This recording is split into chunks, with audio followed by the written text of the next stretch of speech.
అందరికీ నమస్కారం. ఒక స్కాన్ వీడియో చూపిస్తాను. ఈమె ఒక పేషెంట్ యుఎస్ఏలో ఉంటారు. మేము డైరెక్ట్గా ఎప్పుడు ఆమెను కలిసింది లేదు. మాకు తిరుపతి నుంచి ఒక పేషెంట్ వచ్చేవాళ్ళు. ఆ అమ్మాయి సాఫ్ట్వేర్ ఇంజనీర్ అయితే ఆమె యుఎస్ఏలో ఒక కంపెనీతో ఆమె జాబ్ పర్పస్గా కనెక్ట్ అవుతున్నప్పుడు అటుపక్కన ఉండే ఒక వ్యక్తి వచ్చేసి ఆ అమ్మాయి కూడా ఆంధ్ర అమ్మాయి, ఆ అమ్మాయి కూడా సాఫ్ట్వేర్ ఇంజనీర్ ఆ కంపెనీ తరఫున. సో ఏదో మాటల్లో ఇట్లా పిల్లలు లేట్ అయింది లేరు అంటే 10 years మ్యారేజ్ అయింది అక్కడ ఆ యుఎస్ఏ ఉండే అమ్మాయికి. మేడం ఆమె ఆల్రెడీ మా దగ్గర ట్రీట్మెంట్ తీసుకుంటుంది కాబట్టి వీడియోస్ చూడమని చెప్పారు తనకి. సో వీడియోస్ చూసింది, తర్వాత మమ్మల్ని కాంటాక్ట్ చేసింది. తర్వాత talking to the baby in the womb అని బుక్ కూడా మేడం రాసున్నారు, అది చదివింది. సో చదివిన తర్వాత ఒక 2-3 monthsలో కన్సీవ్ అయింది. కన్సీవ్ అయిన తర్వాత తను స్కానింగ్కి పోయినప్పుడు ఆ స్కానింగ్ వీడియోని మాకు పంపించింది. సో తను రేపు స్కానింగ్కి పోతామంటే ఈరోజు తన మనసులో ఏమనుకునిందంటే, నేను నిన్ను చూస్తున్నప్పుడు నీ రైట్ హ్యాండ్ లిఫ్ట్ చేసి వేవ్ చేయాలి నువ్వు అని. అదే ఆ వీడియో అక్కడ తను స్కాన్ చేసేటప్పుడు అది మాకు పంపించింది. Really we are very happy. ఇప్పుడు థియరిటికల్గా మాట్లాడేది వేరు, ప్రాక్టికల్గా చూడడం కూడా వేరు. అక్కడ డాక్టర్తో కూడా సంభాషణ ఉంది. తను డాక్టర్ని అడుగుతా ఉంది, మీరు నమ్ముతున్నారా ఇది, నేను ఇట్లా అనుకున్నాను అంటే లేదు, ఐఎమ్ బిలీవింగ్ అంటున్నాడు. ఆ వీడియో చూడండి. Whenever I see you, just wave at Mama. Yeah, okay. He's waving. Oh, I see you, baby. Wave again. I told him to wave with the right hand. See the hands right there. Then that's the the right feet are down here. Yeah. Oh, he's waving. See the hand? The fingers? Oh, yeah, that's the right hand. I told him to do it. Do you believe me? I believe you. Yes, I do. Akash, I really literally spoke to him for 30 minutes. To wave it right hand? Yeah, to See wave the little right profile hand. right there? Oh. See? Little profile right there. It's so surprising. బేబీకి చెప్పమని చెప్పాను scan చేసేటప్పుడు, right hand అని చెప్పాను. Right హ్యాండ్తో hi చెప్తూ ఉంది అని. సో ఇవన్నీ ఏంటంటే మెటర్నల్ చైల్డ్ బాండింగ్ అనేది ఖచ్చితంగా జరుగుతుంది. దానికి ఏంటంటే అఫ్కోర్స్ సైంటిఫిక్ ఎవిడెన్సెస్ ఉన్నాయి. ప్రెగ్నెన్సీ వచ్చిన తర్వాత ప్రెగ్నెన్సీ బేబీ ఒక మైక్రోస్కోప్లో ఒక స్పెర్మ్ ఒక ఎగ్ వచ్చేసి 3 kgs అవుతుంది. సో ఆ బాడీ అంతా పెరగడానికి మదరే న్యూట్రిషన్ ప్రొవైడ్ చేస్తుంది, ఆక్సిజన్ ప్రొవైడ్ చేస్తుంది, బాడీ డెవలప్మెంట్ అంతా మదరే ప్రొవైడ్ చేస్తుంది. మైండ్ థింకింగ్ ప్రాసెస్ మనసు ఇంకెవరు చేస్తారు, పైనుంచి ఎవరో చేయరు. మదర్స్ థాట్స్ వల్లే బేబీ యొక్క క్యారెక్టర్, బిహేవియర్, పర్సనాలిటీ కూడా ఏర్పడుతుంది. ఇది జనరల్గా ఏంటంటే దాని గురించి మనం ఇంటాంజిబుల్ థింగ్ అంటే కనిపించని విషయం కాబట్టి బాడీ అంటే మనకి తెలుసు. 3rd monthలో ఎంత వెయిట్ ఉంది, 6th monthలో ఎంత వెయిట్ ఉంది, అవయవాలన్నీ ఎలా ఉన్నాయి, దాని మీద ఫోకస్ ఉంటుంది కాబట్టి మనకు తెలుసు. కానీ బేబీకి లోపల థింకింగ్ ప్రాసెస్, పర్సనాలిటీ డెవలప్మెంట్ అవన్నీ ఇంటాంజిబుల్ థింగ్స్ మనకు కనిపించవు. బయటకు వచ్చిన తర్వాతే చైల్డ్ బిహేవియర్ని చూసినప్పుడు మనకు అర్థమవుతుంది. సో ఇది ఎందుకు చెప్తున్నానంటే చాలా సందర్భాల్లో మనం పిల్లల గురించి ఆలోచించేది ఎక్కువ సార్లు ఫర్ ది ఫస్ట్ టైం స్కూల్లో వేసేటప్పుడు, లేకపోతే వాళ్ళు 10th క్లాస్ పాస్ అయిన తర్వాత నెక్స్ట్ వీళ్ళని ఏ కోర్సుకు పంపించాలి, ఏ ఇన్స్టిట్యూషన్కి పంపించాలి, ఈ రాష్ట్రమా పక్క రాష్ట్రమా, ఎంత డబ్బు ఖర్చు అయినా పర్వాలేదు, ఇవన్నీ అందరు పేరెంట్స్ ఆలోచిస్తారు. ఎకనామిక్ స్టేటస్కి సంబంధం లేకుండా కూడా ఆలోచిస్తారు. అంటే వాళ్ళు మ్యాక్సిమం చేయగలిగింది బేబీకి చేయాలని ప్రతి ఒక్క పేరెంట్ అనుకుంటారు. కానీ ఎందుకు అందరు అట్లా చేస్తారు అంటే, అందరూ చేస్తున్నారు కాబట్టి వాళ్ళు కూడా చేస్తారు. ప్రత్యేకించి ఇంకేం లేదు. వాళ్ళు చేస్తున్నారు కదా, మనం కూడా చేయకపోతే ఎలా? కాకపోతే ఇక్కడ అర్థం చేసుకోవాల్సిన విషయం ఏంటంటే, ఇప్పుడు సపోజ్ ఈ మైక్ని తయారు చేయాలి అని అంటే, ఈ మైక్కి సంబంధించిన రా మెటీరియల్, మంచి మైక్ రావాలంటే ఆ క్వాలిటీ ఆఫ్ రా మెటీరియల్ బాగుండాలి. తర్వాత చేసే ప్రాసెస్ బాగుండాలి. ఈ రెండు బాగున్నప్పుడు తయారైన ప్రోడక్టు బెటర్గా ఉంటుంది. సపోజ్ రా మెటీరియల్ చాలా పూర్గా ఉంది, ప్రాసెస్ సరిగ్గా చేయలేదు, అప్పుడు కూడా మైకు తయారవుతుంది. కానీ అది అంత నాణ్యతగా ఉండదు, తర్వాత డిఫెక్టివ్గా కూడా ఉండొచ్చు. అప్పుడు ఆ డిఫెక్టివ్ మైక్ని కరెక్ట్ చేయాలంటే చాలా డిఫికల్ట్, చేయలేకపోవచ్చు మనం. ఎందుకంటే రా మెటీరియలే పూర్. అట్లా బేబీ డెవలప్మెంట్ కానీ తీసుకుంటే 3 phases జరుగుతుంది. ప్రెగ్నెన్సీ ముందు ఫాదర్ మదర్ హెల్త్, అది మోర్ దెన్ 30% ప్లే చేస్తుంది. డ్యూరింగ్ ప్రెగ్నెన్సీ మదర్స్ యొక్క థాట్స్, న్యూట్రిషను, ఆ ఫ్యాక్టర్స్ అవన్నీ ఒక 30-40% ప్లే చేస్తాయి. అంటే చైల్డ్ బయటికి వచ్చే టైంకి 70% of the main development is over, blue print is over. ఎటువంటి క్యారెక్టర్, ఎటువంటి బిహేవియర్, ఎటువంటి పర్సనాలిటీ అనేది బ్లూ ప్రింట్ అయిపోయి ఉంటుంది. సబ్సిక్వెంట్ 30% మాత్రమే మనం ఫ్యామిలీలో మనం చెప్పించేది, ఎడ్యుకేషన్, తర్వాత సొసైటీ మనల్ని ఇన్ఫ్లుయెన్స్ చేస్తుంది. సో బేబీ బాగుండాలి అని అంటే ఎప్పుడు మేల్కోవాలి? Even before pregnancy. This is the time. Pregnancy రాకముందే ప్రెగ్నెన్సీకి ప్రిపరేషన్ అవసరం, ఫిజికల్ అండ్ మెంటల్ ప్రిపరేషన్ అవసరం. ప్రెగ్నెన్సీ వచ్చిన తర్వాత కూడా ప్రిపరేషన్ అవసరం. ఆ రెండు బాగా చేస్తే సబ్సిక్వెంట్గా బేబీని బెటర్ చైల్డ్గా చేయటం అనేది ఈజీ. సో ఇది ఈ ఫ్యాక్టు సైంటిఫిక్గా తెలిసిన, సమాజంలో మనుషుల యొక్క బిహేవియర్ ఎట్లా ఉంటుందంటే, అందరూ ఏం చేస్తున్నారో అదే చేస్తాం మనం. అందరు చేయని దానికి భిన్నంగా ఏదన్నా ఒక ఇన్ఫర్మేషన్ దొరికిందనుకోండి, అది కొద్దిమంది మాత్రమే చేస్తారు. సో ఇప్పుడు ఫర్ ఎగ్జాంపుల్ ఈ అమ్మాయి ఫేస్ టు ఫేస్ మమ్మల్ని చూడలేదు, మేబీ ఏదో ఫోన్ కాల్స్లో ఆమె డౌట్స్ క్లారిఫై చేసుకుంది. 10 years మ్యారీడ్ లైఫ్. వీడియోస్ అన్ని చూడడము, బుక్ బాగా చదవడము అనేది డైరెక్ట్గా నా దగ్గరకు వచ్చి నా ఎదురుగా కూర్చొని నాతో మాట్లాడి ఇవన్నీ సరిగ్గా చేయని వాళ్ళు కూడా చాలామంది ఉన్నారు. ఆమె ఎందుకు చేసింది అని అంటే, ఆమె ఎతుకుతా ఉంది. నాకు ప్రెగ్నెన్సీ రావాలంటే నేను ఏం చేయాలి ఒకటి, నాకు ఒక మంచి బిడ్డ కలగాలంటే నేను ఏం చేయాలి. ఆ ఆలోచన బలంగా ఉన్నప్పుడు మేము ఇచ్చేది చాలా ఈజీగా తీసుకోగలుగుతాం.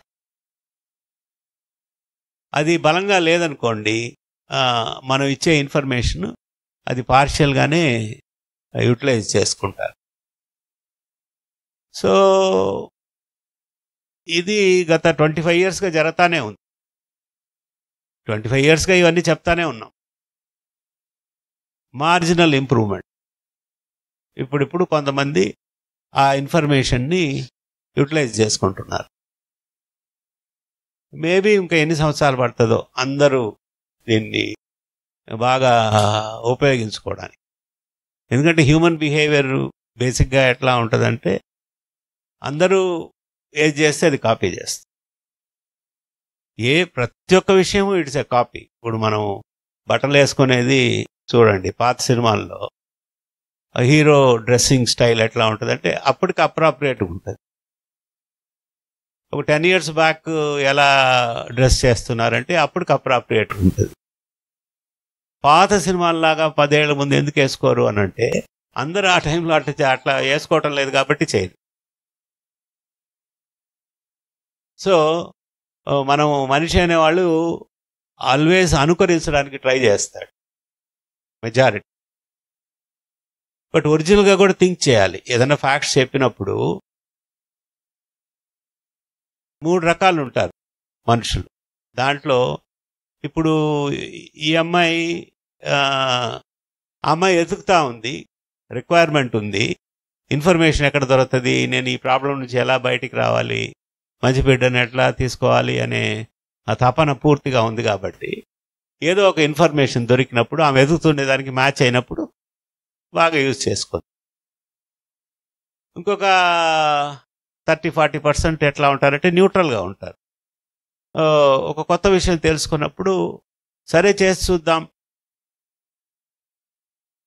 మంచి జరిగితే మంచిది అని అనుకుంటారు. నియర్లీ 50% ఆఫ్ ద పీపుల్ ఎలా ఉంటారంటే వాళ్ళకి కొన్ని నిర్దిష్టమైన ఐడియాలు ఉంటాయి. అది డెవలప్మెంట్లో వస్తుంది. ఇప్పుడు సపోజ్ నేను ఒక విషయాన్ని బలంగా నమ్ముతున్నాను అనుకోండి, నా గ్రోత్ అండ్ డెవలప్మెంట్లో దానికి భిన్నంగా ఎవరు ఏది చెప్పినా నేను ఫస్ట్ అసలు తీసుకోను. దానికి భిన్నంగా ఏదున్నా అది తప్పే అని చెప్తాను. సో అటువంటి వాళ్ళు అంత ఈజీగా తీసుకోలేరు. కాబట్టి నాలెడ్జ్ని ఎప్పుడు ఎవరైనా యూజ్ చేసుకోవాలి అని అంటే మన mind should be neutral and open.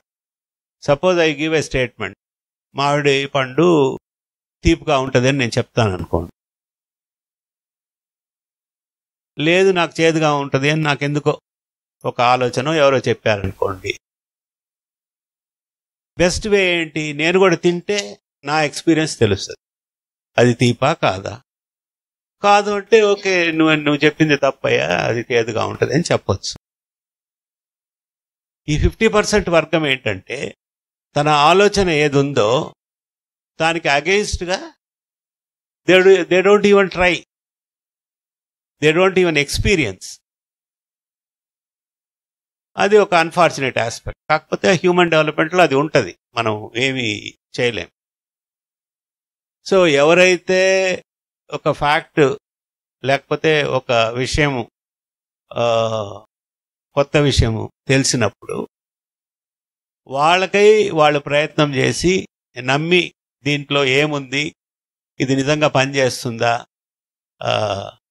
Negative యాటిట్యూడ్తో లేకుండా న్యూట్రల్గా ప్రయత్నించి చూసినప్పుడు వాళ్ళకే రిజల్ట్ ఏమొస్తుందో అది ఫైనల్. మనం కూడా ఏమి ఇది ఖచ్చితంగా నువ్వు నమ్ము అని చెప్పం.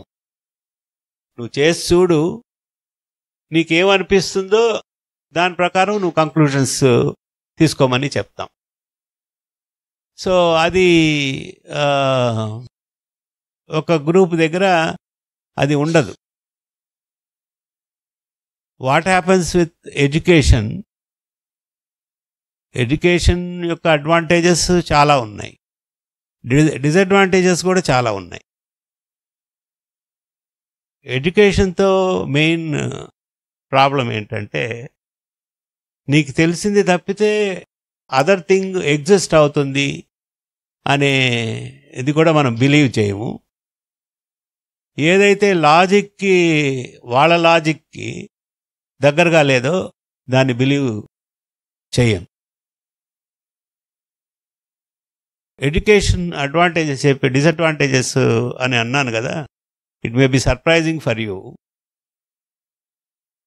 ఎక్కువ చదువుకున్న వాళ్ళు ఇటువంటి ఫర్టిలిటీ ప్రాబ్లమ్స్ వచ్చినప్పుడు the amount of suffering is more. ఎందుకంటే వాళ్ళకి ఇప్పుడు ఈ డిజిటల్ మీడియం చేతిలోకి వచ్చిన తర్వాత they have got access to lot of information. ఇప్పుడు పీసీఓడి అని కొట్టాడు అనుకోండి, టన్నుల పేపర్లు డౌన్లోడ్ చేసుకోవచ్చు. ఆయన కూడా చదువుతారు. మా దగ్గరికి వచ్చే పేషెంట్స్ చాలామంది చదివి వస్తారు. But they do not know how to interpret it. అదే పీసీఓడిని గురించి మీరు చాట్ జీపీటీలోనో గూగుల్లోనో పోతే హ్యూజ్ ఇన్ఫర్మేషన్ వస్తుంది. అది నీకు వర్తిస్తుందా వర్తించదా, అది నీకు ఉపయోగమా కాదా నీకు తెలియదు.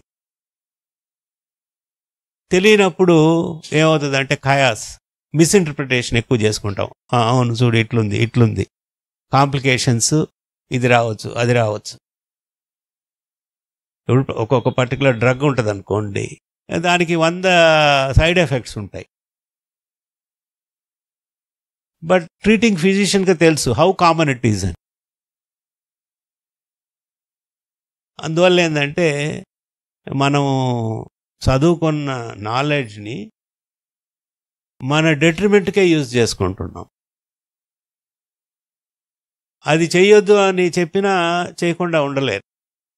ఎందుకంటే స్కానింగ్ రిపోర్ట్ రాగానే టకటక ఆ ఇంప్రెషన్ ఏమొచ్చిందో అది వెళ్ళిపోయి గూగుల్లో చూసేస్తారు. అది ఇట్లుంది అట్లుంది. డాక్టర్ దగ్గరికి పోయే ముందు they have so much of information that doctor also doesn't know. So అందువల్ల ఏంటంటే there are definitely certain drawbacks due to knowledge. If you do not know how to use knowledge properly,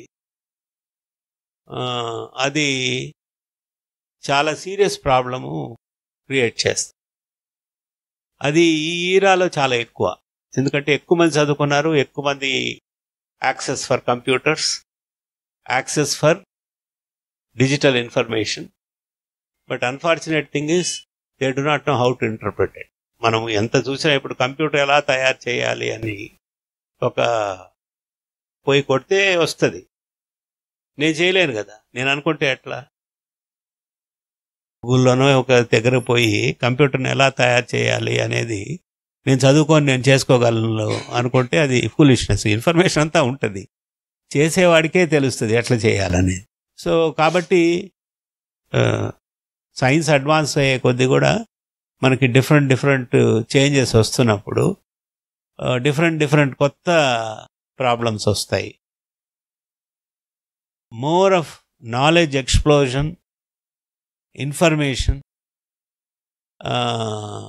ని మనం handle చేయాల్సి వస్తుంది. దాన్ని ఎట్లా handle చేయాలి అనే దానికి మనం జాగ్రత్తగా ఉండాలి. అందుకనే 1-to-1 ఎవరి మీద అయితే ట్రస్ట్ ఉందో, డాక్టర్ దగ్గర ట్రస్ట్ ఉంటే డాక్టర్తోనే మాట్లాడాలి. ఇది నేను ఇది అనుకుంటున్నాను ఏందనేది, అక్కడికి అది అయిపోతుంది. అట్లా కాకుండా మనం పోయి మనమే ఎక్స్ప్లోర్ చేస్తున్నాం అనుకోండి, ప్రెగ్నెన్సీ రావాలనేది ఎక్కడికో పక్కకి పోతుంది. కాబట్టి మీరు గోల్ మీద ఫోకస్ చేయండి. ఇంకా certain other things which in general things madam మాట్లాడున్నారు. ఈ ప్రాబ్లము ఎటువంటిదంటే, మనం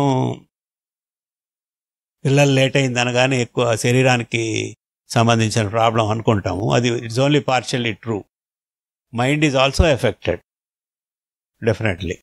కాకపోతే ఆ పర్సంటేజ్ ఎంత ఎఫెక్ట్ అయ్యేది అనేది డిఫరెంట్ పీపుల్లో డిఫరెంట్. మనం హ్యూమన్ బీయింగ్స్గా ప్రతి ఒక్కరము we have our own beliefs, we have our own customs. We are all brought up in a particular culture, in a community, in a place to place, customs, beliefs మారిపోతాయి. ఒకప్పుడు మేము practice start చేసినప్పుడు పిల్లల కోసం patients అంటే wife ఒక్కరే వస్తారు. Wife mother కానీ లేకపోతే వైఫ్ అత్తగారు కానీ. ప్రిజంప్షన్ ఏంటంటే అడిగితే మీ హస్బెండ్ కూడా రాలేదు ఏమ్మా అంటే, ముందు నువ్వు పోయి చూపించుకో, నీకు అంత బాగుంటే నేను వస్తాను. సో అప్పుడు ప్రిజంప్షన్ ఏంటంటే normal family life gonna lead చేస్తుంటే husband presumes there is no problem with him, which is not scientific. ఎందుకంటే నార్మల్ ఫ్యామిలీ లైఫ్ లీడ్ చేస్తున్న 7 అనాలిసిస్ చేసినప్పుడు 0 ఉండొచ్చు కౌంట్. అది స్లోగా అవేర్నెస్ వచ్చి భార్యాభర్తలు ఇద్దరు రావాలి అనే స్టేజ్కి వచ్చింది. దీంట్లో కూడా పిల్లలు లేట్ అవ్వడానికి ఇప్పటి మన నాలెడ్జ్కి హస్బెండ్లో ఉండొచ్చు ప్రాబ్లము, వైఫ్లో ఉండొచ్చు, ఎవరిలో లేకుండా కూడా ఉండొచ్చు. అన్ఎక్స్ప్లెయిన్డ్ ఇన్ఫర్టిలిటీ అంట. ఎవరిలో లేకుండా అంటే by investigations both look normal, లేకపోతే ఇద్దరిలో కూడా ఉండొచ్చు. ఇటువంటి పరిస్థితుల్లో నేను కొందరిలో చూసినాను. అంతకుముందు ఎక్కువ ఉండేది, ఇప్పుడు కొన్ని తగ్గుతున్నాయి. విమెన్లో ప్రాబ్లం ఉందనుకోండి, how A husband should take it is very important. 24 గంటలు నాదంతా బాగానే ఉంది, నీ వల్లే అంటున్నారు అనుకోండి, ప్రెగ్నెన్సీ రాదు. Same vice versa. I have also seen lot of people where investigations for wife are okay, but there is some problem with the man in semen analysis. నాకు అసలు ఎందుకు ట్రీట్మెంట్ అనేవాళ్ళు కూడా ఉన్నారు. మా హస్బెండ్ కదా ప్రాబ్లము, నేను ఆ టెస్ట్ ఎందుకు చేయించుకోవాలి, ఈ టెస్ట్ ఎందుకు చేయించుకోవాలి, ఈ మెడిసిన్ ఎందుకు వాడాలి అంటే almost accusing the other person. As far as I am concerned, I am fine. అయిపోవాలి, ఉయ్యి ఉండాలి. ఇప్పుడు ఇంట్లో 10 మంది ఉన్నప్పుడు ఇంటికి ఏదైనా ప్రాబ్లం వస్తే అందరూ మనం కలెక్టివ్గా ఫైట్ చేస్తాం. ఇది నీ ప్రాబ్లం కాబట్టి నువ్వు పోయి ఫైట్ చేయని చెప్పం. అట్లా ఇది చాలా చాలా sensitive issue. But people have to understand, problem నీలో ఉందా నాలో ఉందా ఇది ఇమ్మెటీరియల్. ప్రాబ్లంని మనము ఎలా సాల్వ్ చేసుకోవాలి, మనకి పిల్లలు కావాలంటే ఏం చేయాలి అనే క్లారిటీ వైఫ్ అండ్ హస్బెండ్లో ఉన్నప్పుడు treatment will be better. So అంటే you are not at all taking any responsibility and you are not a party for producing a child. అంతే కదా, ఇది నీ ప్రాబ్లం అని అంటే, అరే ఇది మన ప్రాబ్లం, మనం ఎట్లా చేసుకోవాలని ఆలోచన ఎప్పుడైతే ఇద్దరిలో ఉంటుందో దాన్ని సాల్వ్ చేసుకోవడం చాలా ఈజీ. ఇది ఎందుకు మళ్ళీ చెప్తున్నాము అంటే, ప్రాబ్లము ఎవరిలో అయినా ఉండొచ్చు, కొన్నిసార్లు ఇద్దరిలో కూడా ఉండొచ్చు. ఉన్నప్పుడు ఎలా తీసుకోవాలనేది చాలా క్లియర్గా ఉండాలి. ఎవరిలో ఉన్నా మనకి బిడ్డ కావాలి కాబట్టి మనం ఏం చేయాలి అనేది క్లారిటీ ఉండేటప్పుడు ఖచ్చితంగా ఆ ప్రాబ్లంని మనం సాల్వ్ చేసుకోగలం. అసలు ప్రాబ్లం పక్కకు పోతుంది మనం ఈ ఆలోచనలతో ఉంటే. నీది నాది అనే ఆలోచనలో బయటికి మనం ఎక్స్ప్రెస్ చేయకపోవచ్చు. మన body language, involvement in the treatment process, ఇవన్నీ ఎఫెక్ట్ అవుతాయి మన ఆలోచనలు బట్టి. అప్పుడు అల్టిమేట్గా మంచి రిజల్ట్ రావడం అనేది కష్టం అవుతుంది.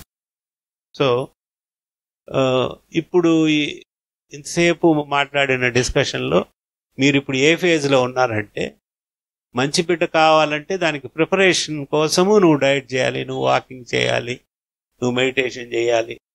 చాలామంది ప్రెగ్నెన్సీ రావాలంటే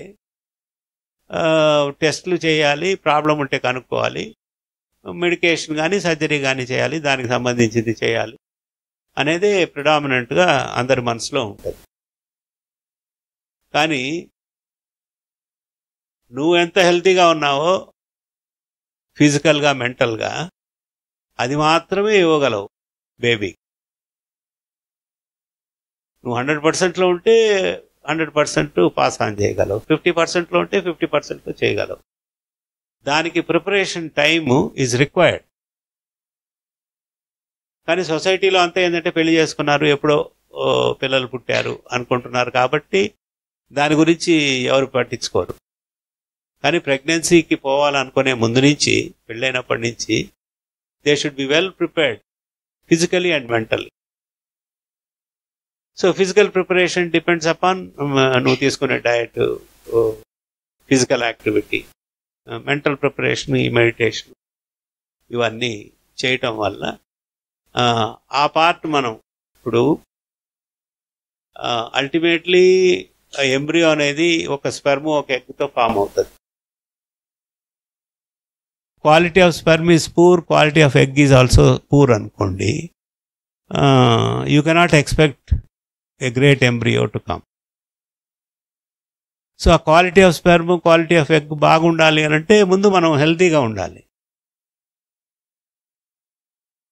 సో దానికోసం ఇవన్నీ చెప్పేది, ఇవి చేయండి ఇవి చేయండి. కాకపోతే ఇప్పుడు సొసైటీలో ఏమైపోయిందంటే there is poverty of time. ఒకప్పుడు డబ్బులు ఉండడం, డబ్బులు లేకుండా ఉండడం అనేది ఉండింది. ఇప్పుడు ఏంటంటే టైం లేదు. భార్యాభర్తలు కూడా ఉద్యోగం చేస్తుంటారు, చాలామంది డిఫరెంట్ షిఫ్ట్స్లో ఉంటారు. సో నువ్వు ఒక 1 అవర్ డైలీ వాక్ చేయండి ఇద్దరు కలిసి అంటే ఇది ఆల్మోస్ట్ ఇంపాసిబుల్ లాగా. వాళ్ళ ఫేస్, మనం ఆ మాట చెప్పగానే వాళ్ళ ఫేస్ చూడగానే మనకు అర్థం అవుతుంది. అట్లనే మెడిటేషన్ చేయండి అన్నప్పుడు కూడా దానికి టైం ఇవ్వాలా, మనకు టైం ఉండదే. అట్లనే men who are in business దేసే మేము ఎప్పుడో మార్నింగ్ పోతాం, సరే 8కో 9కో, మళ్ళీ నైట్ 10 or 11 వస్తాం. సండే అంటే కొన్నిసార్లు సండే కూడా మేము ఆ బిజినెస్లో ఉంటామంట. సో మన ప్రయారిటీస్ అన్నీ చేంజ్ అయిపోయాయి.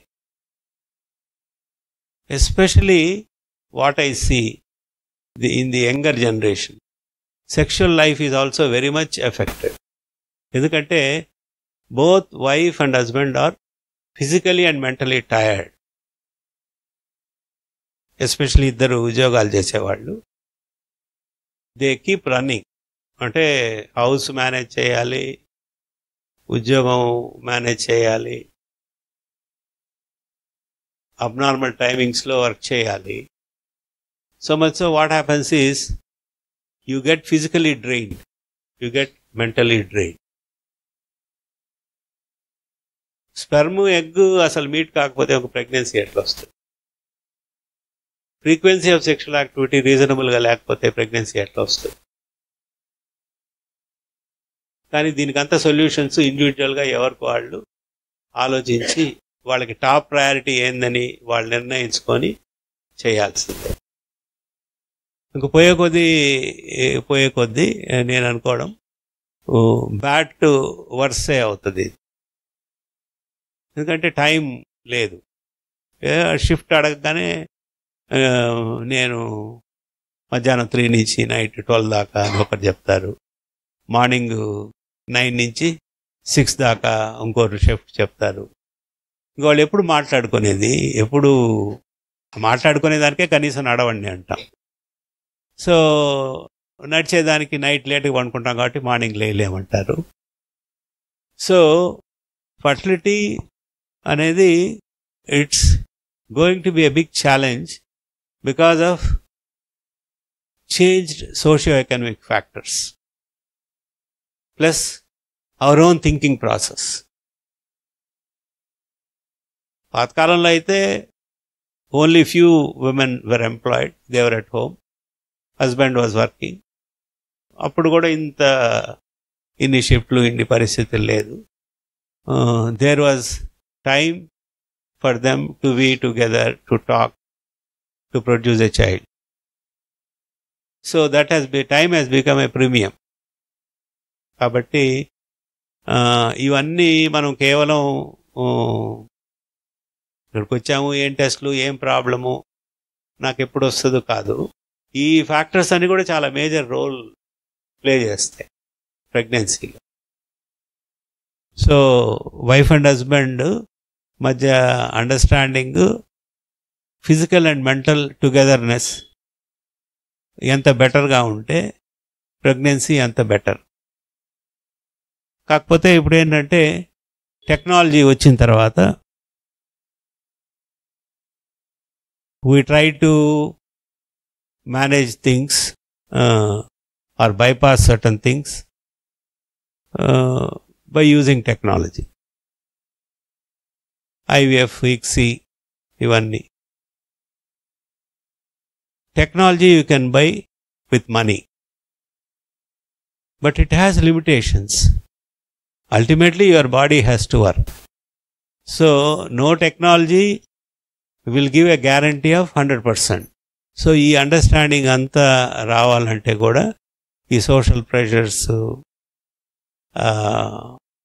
వర్క్ ప్రెషర్స్, వాటిలో ఆలోచించే టైం కూడా లేదు.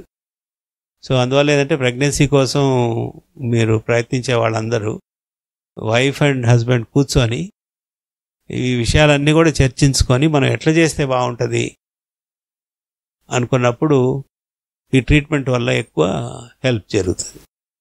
అందువల్ల ఈ విషయాలన్నింటి గురించి కూడా మీరు ఆలోచించండి, దానికి అనుగుణంగా మీరు నడుచుకోండి. Thank you.